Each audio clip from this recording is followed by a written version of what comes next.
Salut tout le monde, je m'appelle Caroline Chiong, je suis développeuse back-end chez Letuel.com. Et vu le titre qui ne spoil pas du tout, avant je suis criminologue. Donc ce soir, je vais vous parler de ma reconversion de criminologue à développeuse. Alors déjà, criminologue, c'est pas du tout comme les experts. Je n'ai pas de voiture qui explose derrière moi, je n'ai pas une grosse passion pour une lunette de soleil. Criminologue, c'est un domaine scientifique qui est vraiment à croiser entre la psycho, socio et du droit.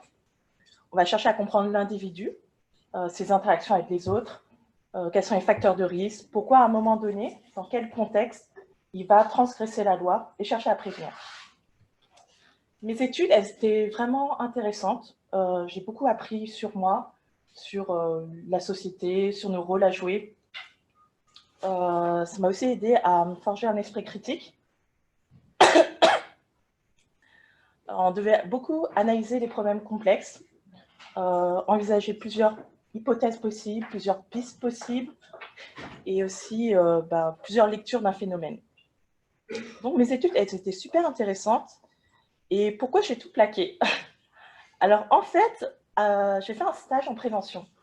C'était intéressant, on collaborait avec la police, avec les services sociaux. On échangeait beaucoup sur certains problèmes et trouvait une solution ensemble. Mais je me suis rendu compte pendant mon stage que finalement, on n'avait pas beaucoup de pouvoir décisionnel.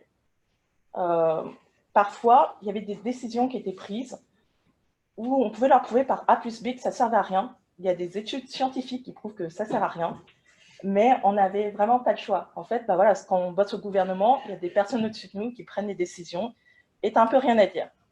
Donc, il y avait aussi des batailles politiques, des batailles pour le budget. Donc, je me suis dit, super, je suis experte dans un domaine et en fait, on ne m'écoute pas du tout. Donc, c'est pas super. À la fin de mes études, j'ai passé mon mémoire, j'ai eu mon diplôme. Je faisais mes études en Belgique à ce moment-là. Et donc, en rentrant en France, je me suis posée, je me disais, bon, qu'est-ce que j'ai vraiment envie de faire? Et idéalement, qu'il y ait des débouchés aussi. Et le dev est un peu revenu sur le tapis. Je pense que j'avais envie de faire ça depuis le lycée. À ce moment-là, je jouais beaucoup aux jeux vidéo. Donc, je m'occupais d'un forum. Je faisais les thèmes du forum, c'était les forums PHP. Tu préfères un micro? Celui-là?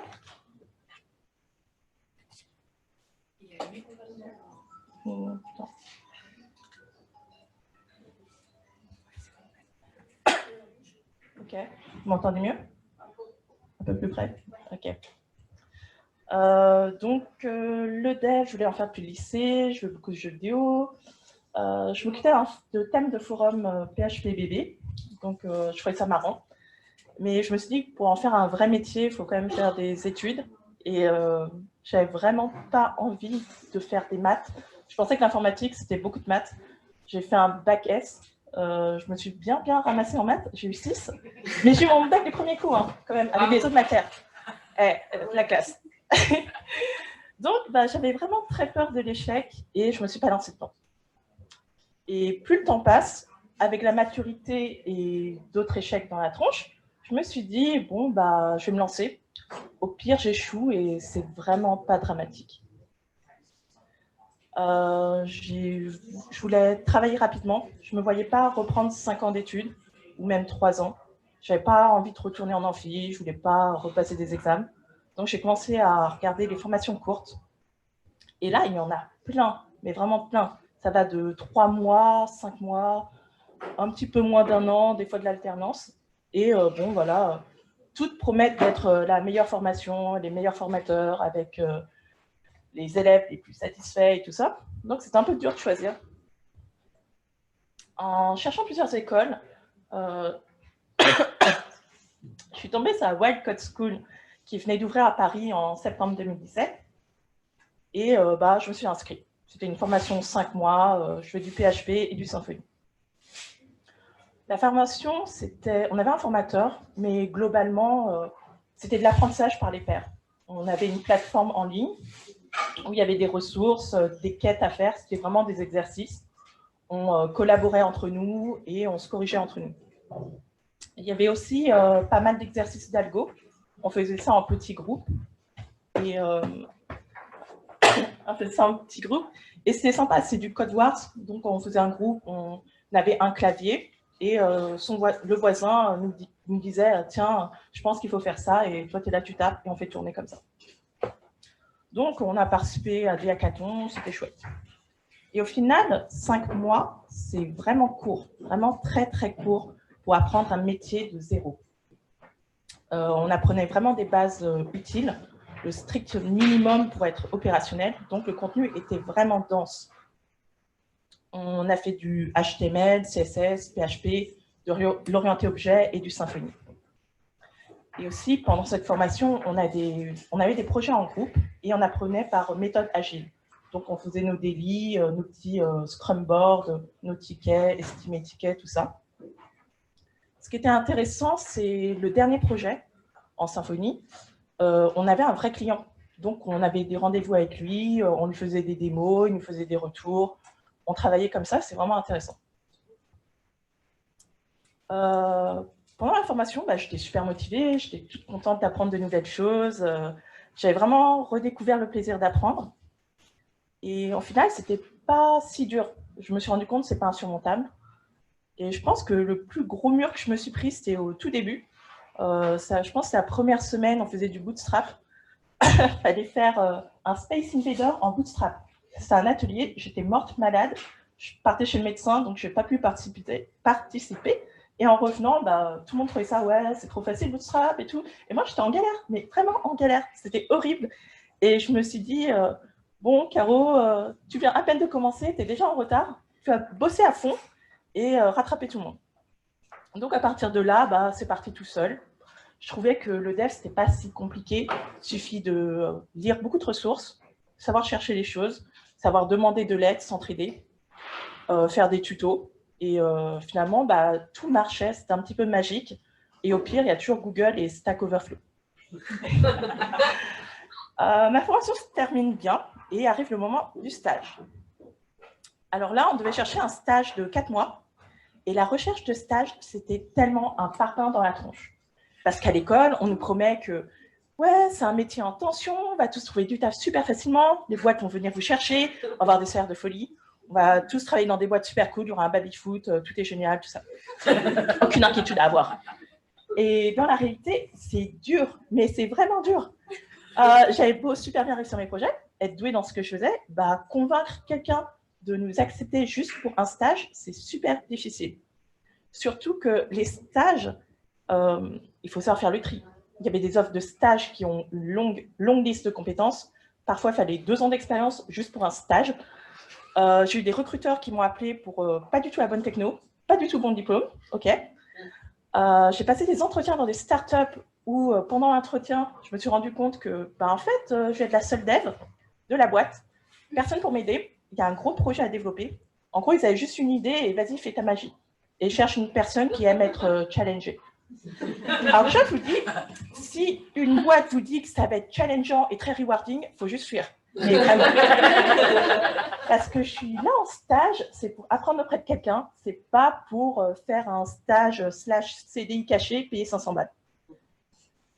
Donc, après 3 mois de recherche, je tombe dans une fintech assez sympa. Mon stage se passe bien, à la fin, on me propose un CDI. Mais je sentais que j'avais besoin d'apprendre plus, je voulais m'améliorer. En fait, pendant mon stage, je n'avais pas de code review. Et en fait, ce que je faisais, ça marche, c'est approuvé, mais je ne sais pas si c'est bien. Et je pense qu'au début de carrière, c'est vraiment important de bien faire les choses, d'avoir des bonnes bases, de savoir qu'on fait bien les choses. Donc, formation, le retour. J'ai décidé de faire la pépinière Symfony. C'est une formation Symfony, donc spécialisée, pendant 3 mois. Et pour être accepté, il faut trouver une entreprise, signer un contrat, une promesse d'embauche. Donc là, je postule un peu sur un coup de tête à 2h du mat dans la boîte de mes rêves. Et je me dis, au pire, on ne me prend pas, au mieux, on m'accepte. Donc, j'ai un peu rien à perdre. Et là, tout se passe super vite. On me répond à 8h du mat. Je passe un test en ligne, je le réussis. On me propose un entretien le lendemain midi. Et fin d'après-midi, on m'appelle pour me dire, bon, voilà, tout est bon, tu signes avec nous, super. Je suis trop contente. Donc, cette formation, pendant 3 mois, il n'y a plus les slides ? voit plus les slides sur l'autre PC.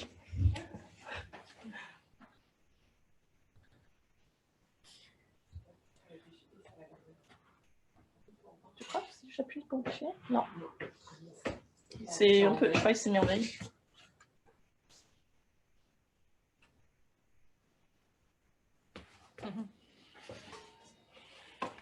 Ah, c'est bon. Ok.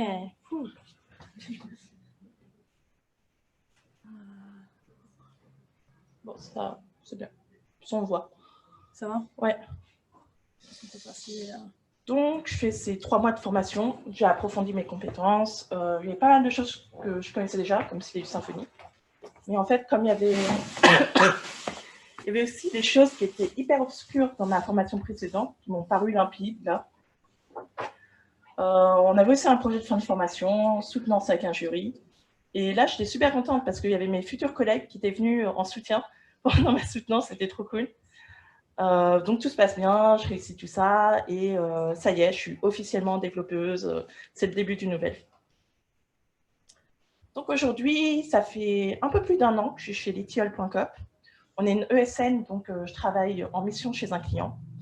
Et ce qui est chouette chez nous, c'est tous les vendredis, on se retrouve entre collègues Tilleul dans notre bureau parisien et on travaille entre nous, quoi. Au tout début de ma mission, j'étais en PLS. Je connaissais pas du tout le sujet. En fait, on m'avait appelé un vendredi pour me dire « en fait, Caro, tu commences lundi, va à tel endroit, tu as telle personne comme contact et tu vas faire des tests BIAT. » J'ai dit « Ouais, je connais pas.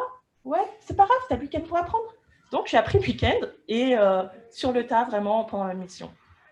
Et heureusement, j'ai pu quand même pinguer mes collègues pour dire « je comprends rien, vas-y, au secours. » Et vraiment, ma mission, j'avais trop peur d'être un boulet. J'étais la première junior dans notre antenne parisienne. Donc, ils ne savaient pas trop comment m'encadrer. Et je pensais que, si j'échoue, on va penser que tous les juniors en reconversion sont nuls. On ne voudra plus jamais donner une chance aux juniors dans la boîte. Je pensais que j'allais être virée, qu'aucune boîte ne voudrait de moi, je vais sous les ponts et c'était le drame.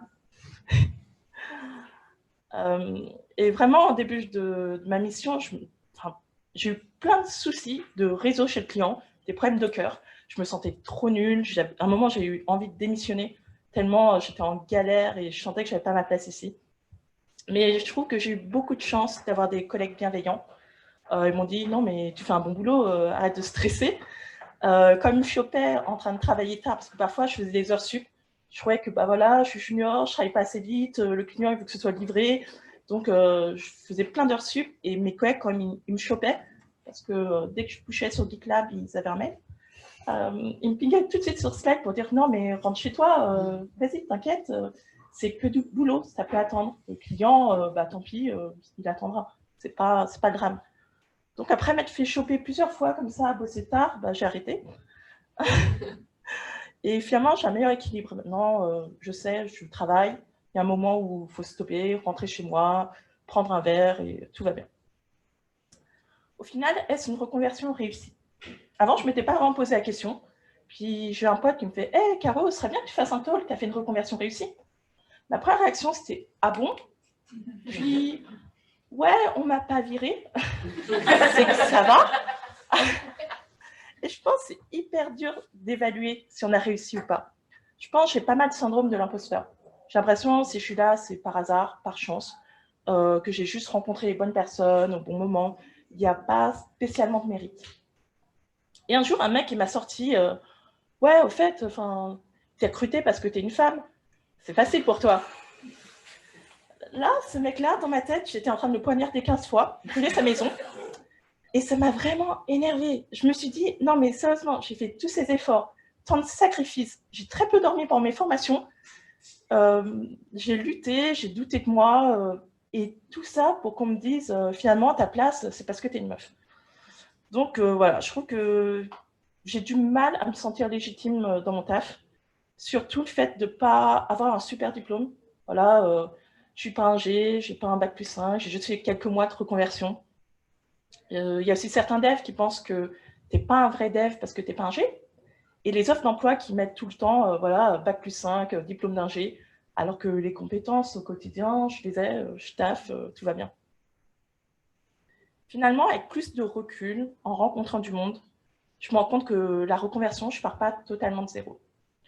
Pendant mes études, j'ai acquis plein de compétences, des compétences, grosse capacité d'apprentissage, des compétences d'analyse, de logique, savoir communiquer avec les autres. Et je trouve que dans notre boulot, c'est hyper important d'apprendre à collaborer avec les autres, de communiquer, donner son point de vue sans écraser les autres et savoir écouter. Je suis aussi autonome, je sais chercher de l'info, je sais prendre ce qui est utile, comprendre ce qui est demandé sur un ticket, avoir de la méthode, de la rigueur. Finalement, je trouvais que le dev, c'est pas si différent de la crimino, parce qu'en crimino, bah voilà, on me donne un problème, j'analyse le problème, je trouve une solution. Bah là, j'ai un ticket de bug ou n'importe quoi, j'essaye de débugger, voir d'où vient le souci, quelle solution je peux apporter, quel fixe donner. Et dans ma petite expérience, finalement, j'ai rencontré pas mal de monde, des personnes bienveillantes pour m'encourager, qui m'ont soutenue. Je trouve que la communauté tech est assez accueillante. Je fais pas mal de meet-up, même parfois quand je comprenais rien. Je me suis déjà recrustée à plein de meet-up où je connais pas du tout le sujet, mais juste pour voir, tiens, vous faites quoi chez vous? Et je trouve que c'est important de rester curieux, ouvert, d'avoir envie d'apprendre, progresser, avoir cette envie d'échanger et partager avec les autres. Dans mon expérience, j'ai aussi été pas mal bénévole à des conférences, et je trouve que c'est vraiment une très bonne expérience parce que bah, je participe à des conférences gratuitement. J'ai aussi rencontré mes collègues à des conférences. C'était marrant. J'ai aussi rencontré des speakers qui m'ont encouragée à être speakeuse, à donner un talk. Donc, d'ailleurs, le mois prochain, je serai speakeuse au DevFest. Et je pense qu'avoir la reconnaissance des autres, entendre de la part des autres qu'il faut beaucoup de courage pour faire une reconversion, pour commencer à zéro, de tout plaquer et se lancer comme ça dans l'inconnu, d'avoir des collègues qui sont contents de mon travail, qui reconnaissent mes capacités, d'avoir un client qui est content, bah, au final, je me dis peut-être que j'ai réussi. Merci beaucoup. Et avez-vous des questions?